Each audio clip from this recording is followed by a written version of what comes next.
Daghang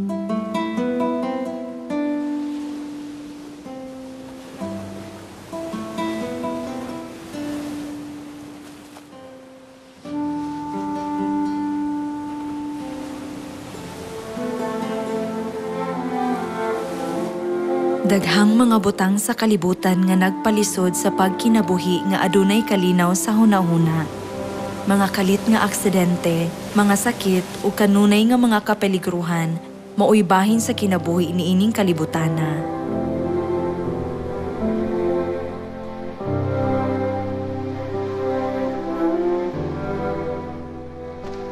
Ang Dios Amahan lamang kinsa nga nagapanalangin kanato sa mahangturong gingharian sa langit, ang makapanalipod kanato sa kahangturan sa tanang kapeligruhan.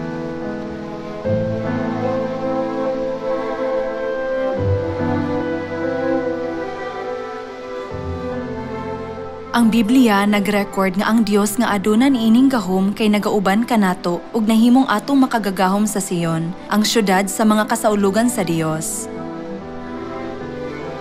Ang Dios nagluwas sa iyang mga anak gikan sa matag peligro. Tungod kay ang makagagahom nga Dios anaa kanunay kaninyo, palihog ipasigarbo ug buhata ang inyong labing maayo bisan asa kamo moadto.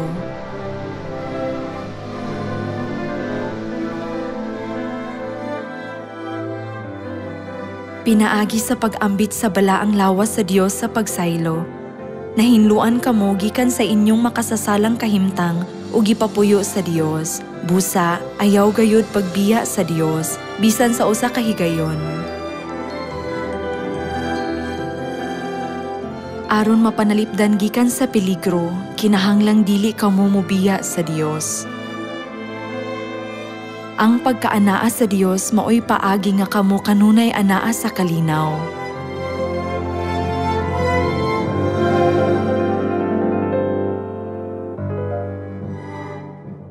Kaniadto, ang usa ka hari nagsaad og maayong ganti kung kinsa ang makapinta og pinakahapsay ug komportabling talan-awon. Taliwala sa daghang larawan nga gidala sa mga pintor,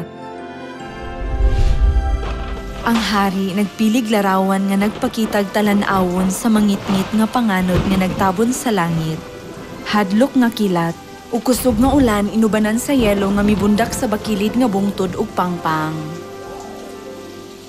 Sa larawan, adunay gamay kaayong salag nga makita sulod sa batoong pader sa pangpang. Sa gawas, bangis kaayo ang unos, apan na ang mga langgam midungaw, naglantaw sa palibot nga daw walay kabalaka. Kini nga talan-awon, malinawon kaayo nga ang hari, nag-isip niini isip simbolo sa kalinaw. Iyang naamguhan nga ang tinuod nga kahulugan sa kalinaw, mao ang luwas ug malipayon taliwala sa kahadlok nga ang kalibutan hapit na maguba.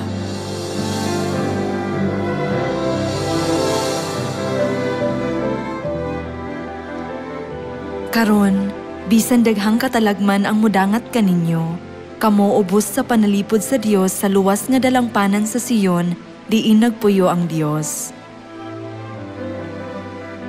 Wala ba kamo nagtuman sa pagsaylo aron makalikay sa katalagman, sa pagdawat sa kinabuhing dayon, ug pagsulod sa langit nga wala nay katalagman ug kalinaw lamang?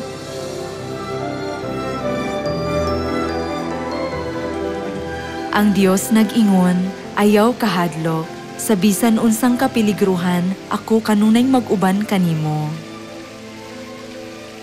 Apan, kung kamo dili maglakaw uban sa Dios o muduol kaniya, dili kamo makaikyas sa mga katalagman. Busa, kinahanglan nga kanunay kamong mag-uban sa Dios. Sama nga ang Dios nagpaubos sa iyang kaugalingon pinaagi sa pag-abot sa porma sa tao, angay nga moalagad kamo uban sa pagpaubos. Himuong labaw ang uban, kini makita isip kasing-kasing sa kadtong nag-uban sa Dios. Angay ninyong isalikway ang inyong maling na batasan sa pagsultig hait nga pulong ug pagkawalay konsiderasyon. Siguraduhong bisag galalis kamo, makig-uli kamo sa dili pa mosalop ang adlaw, magsultig pulong nga maghatag og grasya sa uban. Ang pagsunod sa pulong sa Dios mao ang paagi nga ikaw magauban sa Dios. Sa libro sa mga Salmo, ang Dios nag-ingon, pagkaayo ug pagkaanindot kun maghiusa pagpuyo ang katawhan ingon nga mga igsuon. Ug midungag, didto misaad ang Ginoo sa paghatag sa iyang panalangin nga mao ang kinabuhi nga walay katapusan.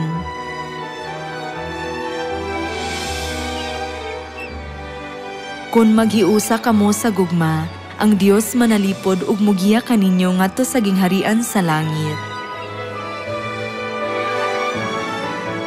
Aron makapuyo sa matahom nga langit uban sa Dios, angay kamong mataw pag-usab sa matahom nga panagway sa Dios. Isip mga lungsuranon sa langit, angay maningkamot kamo alang sa panag-uyon ug magbatog kadasig sa pagtuo. Manalipod ang Dios sa iyang mga anak sa Sion aron luwason sila sa gabagang silot sa impyerno. Himuon ilang dagway o kasing-kasing nga matahom ug dalon sila sa gingharian sa langit.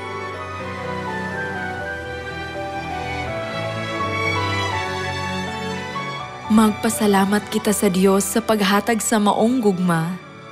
Kinahanglang dili gayud kamo moadto sa impyerno. Sa dili madugay, kamo mo biyahe ngadto sa matahom nga mga galaksi sa langitnong gingharian.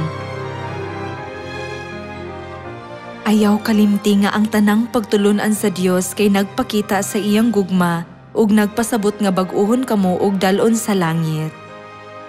Angay kamong magpasalamat sa Dios nga kanunay nag-uban kaninyo.